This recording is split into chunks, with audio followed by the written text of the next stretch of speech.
Welcome to Group 10's case study. Today we'll be talking about the Florida International University bridge collapse. Introduction, key facts about the pedestrian bridge collapse.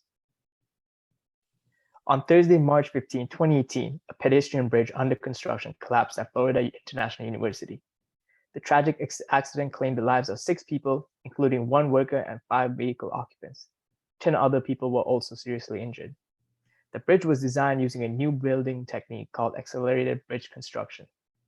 The person who is responsible and would be defendant of the case is primary engineer on record and FIG Group Vice President Penny D for compliance of stamping the approval for the design drawings and the person responsible for giving the go-ahead to proceed after stating the cracks posed no issues and the tolerance was within safety measures. Next. EDGAR analysis, ethical issues. The primary engineer Penny D did not consider the safety of the workers on site and the civilians using the road where false work was taking place, as he was concerned more towards showing that a bridge can be built while traffic was not impeded.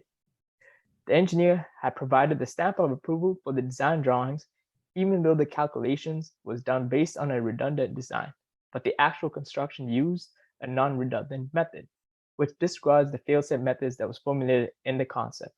Next. Legal issues. This issue follows the tort law case. The legal issues was that this professional misconduct following the code 72.2b, failure to make reasonable provisions for the safeguarding of life, health, or property of a person who may be affected by the work for which the practitioner is responsible.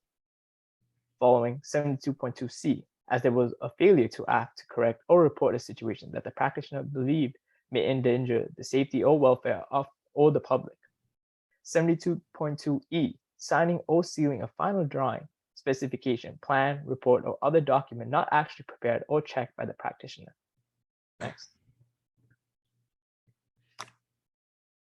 Alternatives and analysis. Option 1. The primary engineer should have realized that the cracks were occurring at critical points in the construction and halted the work while also issuing to close the roads until the problem was fixed.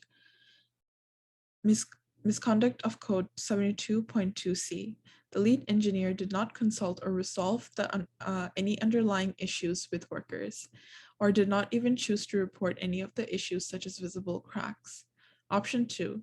Penny Date could have consulted with the workers who were adjusting the tension at the joints and listened to their complaints of the bridge faltering rather than assume the safeness without having seen the issues in person.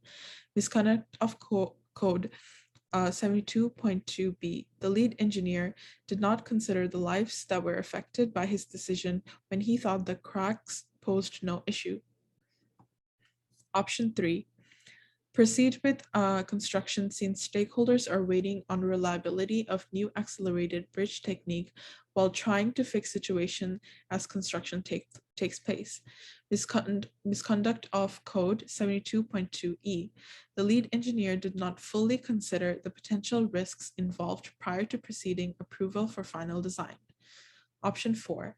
Penny Date should have spoken out to the construction crew while built the actual span to prevent them from changing the initial redundancy of the design as to avoid the problem from even occurring, and complained to stakeholders about the safety concerns in doing so by reporting the situation. This option follows all codes of conduct and ethics with no violations. The decision. Alternative 4 is the best option, as Penny Date, the primary engineer, should inform and report the head manager of FIG Bridge Engineering and their partner, Mania Construction Management, about the rising issues of cracks in the joints of construction, as well as not meeting the safety requirements. He did not seal or sign the final stamp before properly checking or analyzing the calculations of the design that neglects the safety of the workers. These are the references that we used. Thank you.